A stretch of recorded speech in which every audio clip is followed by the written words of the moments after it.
बुद्ध का ज्ञान। एक राजा के यहाँ बुद्ध का जन्म हुआ। पिता ने ज्योतिषियों को बुलाकर भविष्य पूछा। उन्होंने कहा, या तो यह सम्राट होगा और या तो ये साधु होगा। एक तरह से देखा जाए तो सच्चा सम्राट भीतर से साधु ही होता है। जब ज्योतिषियों की भविष्यवाणी राजा ने सुनी तो वे घबरा गए कि मेरा बेटा साधु हो जाए, ऐसा ठीक नहीं होगा। राजा ने पूछा, कोई उपाय बताएं, क्योंकि मैं चाहता हूँ कि राजा का पुत्र राजा ही बने। ज्योतिषियों ने मैं कहा कि इसका लालन पालन व पूरा जीवन बड़ी सावधानी में बिताना होगा।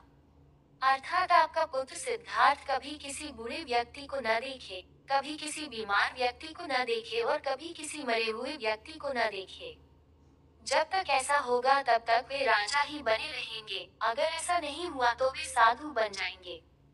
राजा शुद्धोधन ने अपने पुत्र सिद्धार्थ के लिए बढ़िया से बढ़िया, बड़े बड़े महल, अच्छे से अच्छा भोजन, दास दासियां और खाने पीने के सामान आदि वस्तुओं के ढेर लगा दिए।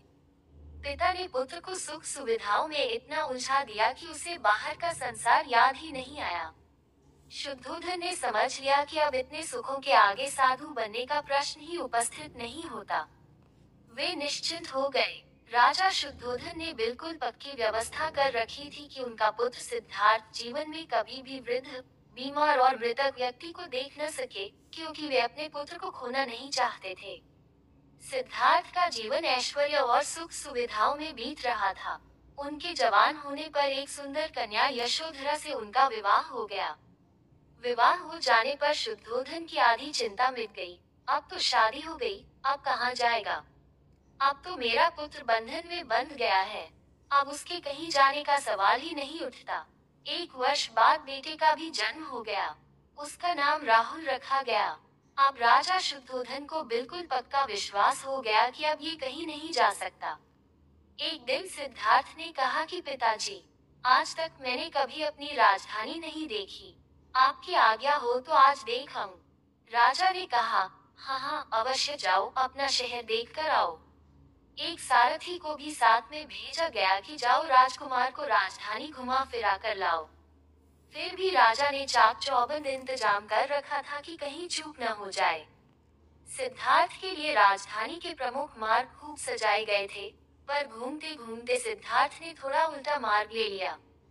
वे उस मार्ग से गुजरने लगे जहाँ पर तैयारी नहीं थी और आज उनको बहुत आश्चर्य हुआ जब पहली बार उन्होंने एक बूढ़े आदमी को देखा, कमर झुकी हुई, पूरी चमड़ी में झुर्रियां पड़ी थी।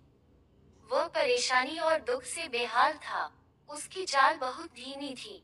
बूढ़े की झुकी हुई कमर को देखकर सिद्धार्थ को एक झटका लगा और सारथी से उन्होंने पूछा, क्या एक दिन में भी बूढ़ा हो जाऊंगा?